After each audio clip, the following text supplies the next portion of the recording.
मात श्री नर्मदे हर नर्मदे हर। मात श्री नर्मदे हर नर्मदे हर नर्मदे हर।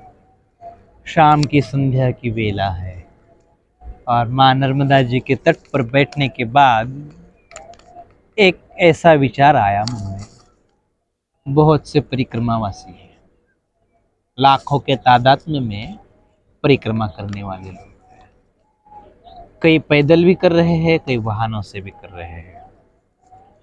परंतु कई बार प्रश्न ये मन में आया मुझे, कई बार जब से निकला तब से मैं देख रहा हूं, बड़ा हृदय में पीड़ा होती है इस बात की कि परिक्रमावासी लाखों के तादाद में परिक्रमा तो कर रहे हैं, परंतु 4 महीने में, 3 महीने में, 5 महीने में माँ नर्मदा जी की परिक्रमा पूरी करनी है।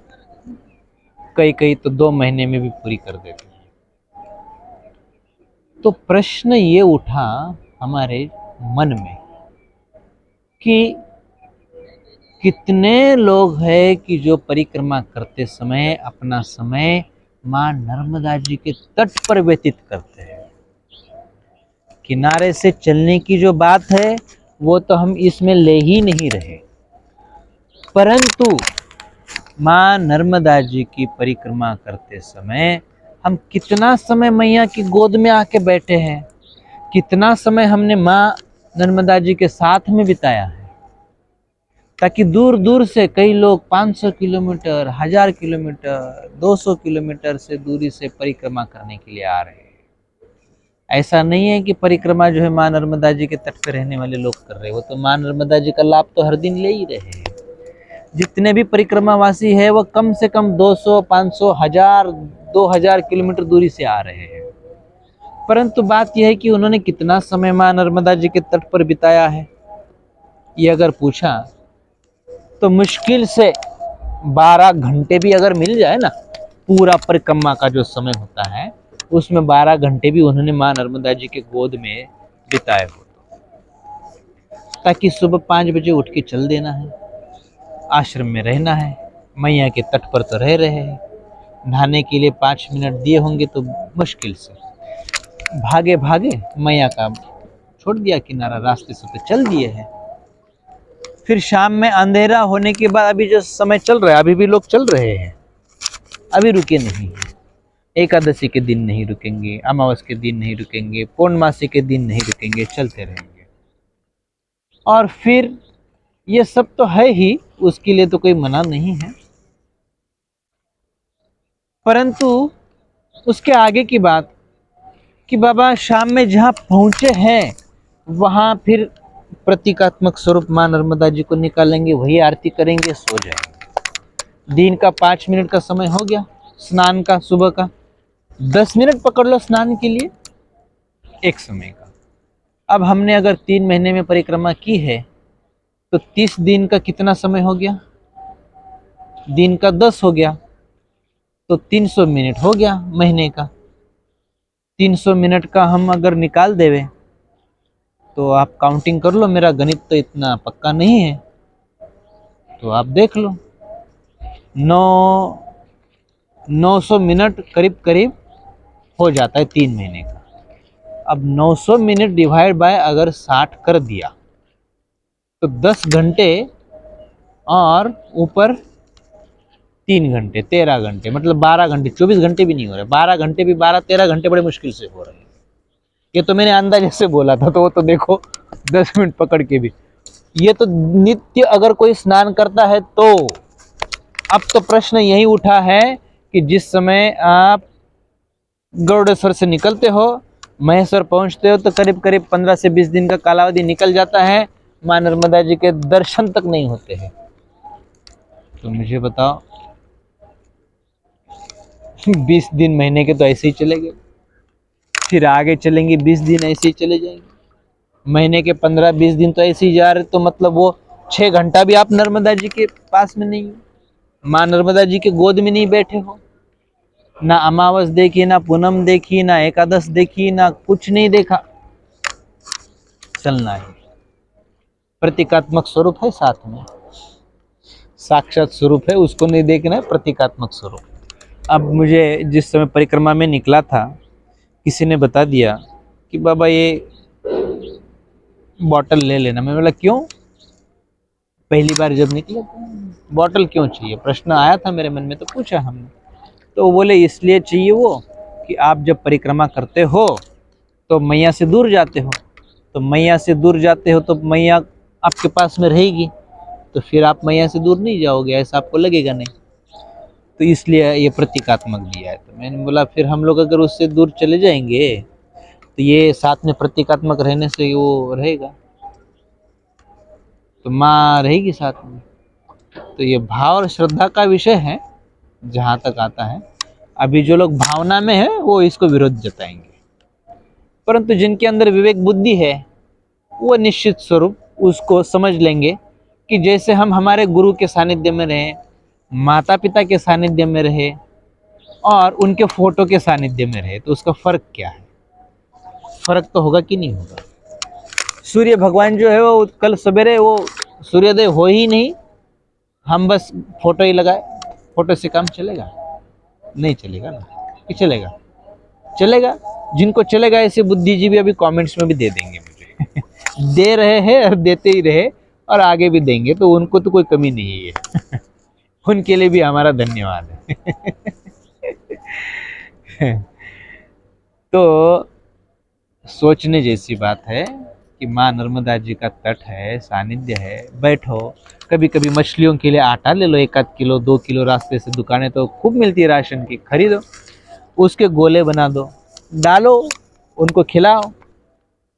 हमारे जीवन में जो कर्जा है, कर्जों से मुक्ति के लिए प्रार्थना करो। जो ऋण है वो ऋण मुक्ति हो, उसके लिए प्रार्थना करो। तो ये जो महत्वपूर्ण बात है, जब भावो ही भगवान है, पहले भाव प्रकट अंदर होगा, फिर वो बाहर आएगा, फिर वो एक्टिविटी में चला जाएगा। इसीलिए भावो ही भगवान कहा गया। सिर्फ भाव मन में आने से नहीं होगा। अभी इस समय अगर आपको बोल दिया भूख लगी है, मैंने बोला करो आंखें बंद, आपके सामने लड्डू रखे हैं, खा लो, फिर उसका घी के लड्डू है, मालपुए है, जलेबी है, बासुंदी है, पेट भर गया, अब मत ये करो, वो तो आपको चाहिए ही चाहिए। तो ठीक उसी प्रकार हमें इस बात का ध्यान होना चाहिए कि परिक्रमा के लिए तो हम चल दिए हैं, तो माँ नर्मदा जी की परिक्रमा ये तट से ही की जाए। तट से मतलब आपको ये तट मतलब ये जल है और इसके बाजू बाजू चलना है, ऐसा नहीं कह रहे हैं हम। आपको ऐसा चलना है कि जहाँ रास्ता हो, माँ नर्मदा जी से दूरी मतलब 2 किलोमीटर दूरी पे भी जा सकते हो, 3 किलोमीटर दूरी तक जा सकते हो। तो हर दिन आपको माँ नर्मदा जी के दर्शन भी हो, दिन में कम से कम एक बार तो दर्शन हो, नहीं सुबह शाम तो कम से कम दोपहर का समय निकाल के ये करो।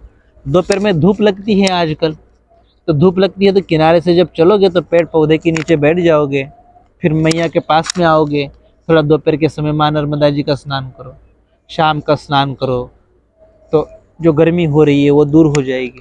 ताकि गर्मी के दिनों में तो चलना बड़ा मुश्किल होता है, किनारे से चलोगे तो तकलीफ नहीं होगी, है ना। तो इसलिए महत्वपूर्ण बात है, ताकि हम देखा देखी के भगवान, देखा देखी के सुना सुनाई के बातों में बड़ा विश्वास करते हैं। तो ये बात तो सुना सुनाई है ना, कि जितने भी देवी देवता है, जितने भी कथा हमने सुनी है आज तक, वो सब नर्मदा जी के पास में आए, किनारे पे आए। दूर तो नहीं 8 किलोमीटर 20 किलोमीटर दूर चले गए, 30 किलोमीटर दूर चले गए, ये तो नहीं सुना किसी देवी देवता को। मैया के पास आए और हम आ रहे हैं मैया के पास संकल्प लेके, हमारी मैया परिक्रमा पैदल करनी है, यथाशक्ति करनी है और चलना है। परंतु कई ऐसे बुद्धिजीवी हैं, सुविधाओं के गुलाम हैं। सुविधाओं के लिए, भोजन के लिए रास्ते की सुविधा चाहिए, भोजन की सुविधा चाहिए, रुकने की सुविधा चाहिए, उसके लिए वो सीधा सीधा कड़ी पानी से कट जाएंगे। अब मैं बार बार उसका वर्णन नहीं करूँगा, ताकि बहुत लोगों को मिर्ची लग जाती है, दुख होता है। परिक्रमा का जो मार्ग है वो छोड़ देते हैं। अब भटका, ये तो कई लोगों का अज्ञान भी होता है, ताकि कोई आगे चल रहा है उसके पीछे पीछे चलना, ये तो उसका धर्म है तो वो भेड़ का हिस्सा है, भीड़ का हिस्सा है। भेड़ बकरियां चलती है उसके पीछे पीछे चलना होता है, तो वो वही कर रहे हैं।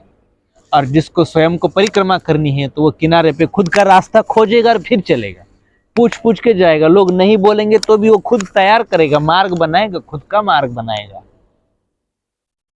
परंतु जो भेड़ बकरियों का हिस्सा बनना चाह रहे हैं, वो जो चल रहा है आगे उसके पीछे चलते रहेंगे। फिर यहाँ तक की बात खत्म नहीं होती है। सुविधाएं, भोजन प्रसादी मिलेगी, अच्छा अच्छा व्यंजन मिलेगा। कहाँ कहाँ मिलता है, यहाँ सुविधा नहीं मिलेगी आपको तो इस मार्ग से मत जाओ, ऐसे बताने वाले भी मिल जाते हैं। तो उनका सुन लिया। तो ये मैं दानव आसुर है। तो ये जो आसुर है ये आपकी परिक्रमा खंडित करना चाहते हैं, वो जो आपको बार बार रास्ते में टोकेंगे, महाराज जी ये मार्ग से जाओगे तो पानी भरा हुआ है, आप जा नहीं सकते, आपको वहाँ पे नाव नहीं मिलेगी, आपको वहाँ पे कीचड़ मिलेगी, आप पार नहीं कर पाओगे, आप चल नहीं पाओगे, ऐसे सिखाने वाले मैं दानव भी खूब मिलेंगे। फोकट की सलाह देने वाले मिलेंगे, राय चंद मिलेंगे, राय देने वाले। हाँ, अपने भारत में ये बहुत चलता है, फोकट की सलाह देने। क्या जा रहा है इस फोकट की सलाह देने में? परंतु सावधान रहो, जो परिक्रमा कर रहे हैं इनकी परिक्रमा आप खंडित कर रहे हो। एक परिक्रमावासी की परिक्रमा खंडित करने का जो दोष है वो बहुत बड़ा दोष है। तो इसलिए जो भी परिक्रमा वासियों को मिसगाइड कर रहे हैं वो सावधान हो जाओ। और माँ नर्मदा जी से भी हम प्रार्थना करते हैं कि ऐसों को बुद्धि दे कि वो माँ नर्मदा जी के परिक्रमा वासियों को, माँ नर्मदा जी के पुत्रों को वो मिसगाइड नहीं करे, उनकी परिक्रमा खंडित नहीं करे, जिसके चलते वो किनारे से ही परिक्रमा करें। और जहाँ डैम बने हुए भी हो, तो डैम बने हैं तो डैम के बाजू से भी गांव पुनर्बसाहट होती है, उसमें से भी आप जा सकते हो। पगडंडी मिलती ही है, पगडंडी नहीं है तो आप उसमें से चल सकते हो, रास्ता खोजो। आजकल बहुत से लोगों के पास जीपीएस मिले हुए हैं मोबाइलों में, उसके द्वारा भी रास्ता खोज सकते हो। परंतु पूछ पूछ के भी क्यों न हो, अपना खुद का रास्ता बनाओ। वो जरूरी नहीं है कोई रास्ता बताएगा तभी हमें मिल जाए। दिशा ज्ञान है, पूर्व दिशा, उत्तर दिशा, दक्षिण दिशा, पश्चिम दिशा, उस दिशा ज्ञान से भी आप आगे बढ़ो। तो जिसके चलते अपनी खुद की स्वयं की यात्रा करो, आपको खुद को अनुभव मिलेंगे, अनुभूति मिलेगी। जब भीड़ में से बाहर निकलोगे, बकरी भेड़ बकरियों का हिस्सा न बन के अपना खुद का अस्तित्व खोजने के लिए चल दोगे, माँ नर्मदा जी आपको मिलेगी। माँ नर्मदा जी साक्षात आपको दर्शन देगी। माँ नर्मदा जी आपको दिन में 24 घंटे में एक बार आपको भोजन, 24 घंटे में एक बार आपका ध्यान देखने के लिए जरूर आपसे मिलेगी। आपको ऐसी ऐसी अनुभूतियाँ भी आने लग जाएगी। परंतु उसके लिए हमें भीड़ से बाहर आना पड़ेगा, भेड़ बकरी का हिस्सा हमें छोड़ना पड़ेगा, हमारा अपना मार्ग बनाना पड़ेगा, माँ नर्मदा जी के किनारे से चलना होगा। इस बात पे हमें ध्यान देना है। अभी रात्रि का समय बहुत हो चुका है, अंधेरा हो गया है, कीड़े बहुत परेशान कर रहे हैं। तो जिसके चलते हम आपको अभी माता श्री नर्मदे हर करते हुए हम लाइट बंद कर रहे हैं। और अगले सेशन के लिए आप श्रीधाम आश्रम से बने रहिए, जुड़े रहिए। और भी आपको मार्गदर्शन श्रीधाम आश्रम के द्वारा समय समय पर दिया जाएगा। आपको माँ नर्मदा जी की अनुभूतियाँ, अनुभव, इन विषय पे हम लोग आपसे चर्चा वार्तालाप करते रहेंगे। माता श्री नर्मदे हर, नर्मदे हर, नर्मदे हर।